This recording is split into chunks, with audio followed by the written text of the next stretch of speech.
So, hi guys! Ito tayo sa vlogging era natin. So, ngayon, samahan niya ako mag-harvest ng ating mga pechay. Ayan, tinatanggal ko na siya dyan sa maliliit na lalagyan. Cup noodles pala, pero ang tataba ng aking mga halaman.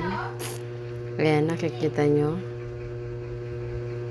Ayan, pinagkuhaan natin ng pechay. Yung lupa na yan ay gagamitin natin ulit sa panibago nating tanim. Ayan, nakikita nyo. Kaya ko yan in-harvest na kasi inuunahan na tayo ng mga uod. So, inuna natin i-harvest na yung malalaki at matatabang pechay. So, ayan na nga, nakuha na natin. Hindi ko siya mabalik-balik, kaya ginupit ko na lang ng gunting. Ayan. So, ayan naman, nagdilaw na yung dahon, tinanggal natin. Double checking tayo. Ayan. Hanap pa tayo ng pwedeng i-harvest. So, ayan na guys, yung na-harvest natin na pechay, ang lulusog nila matataba.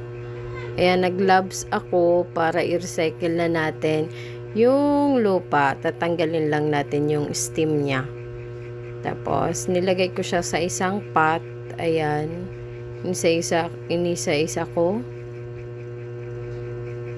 Pati yung alam nyo yung may mga uod na dahon, nilagay ko na rin siya sa ilalim para maging pampataba. Ayan.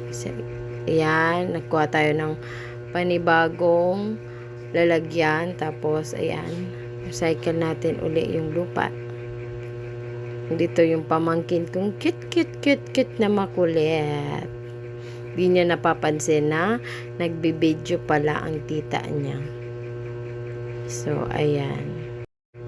Thank you guys for watching. See you on next video.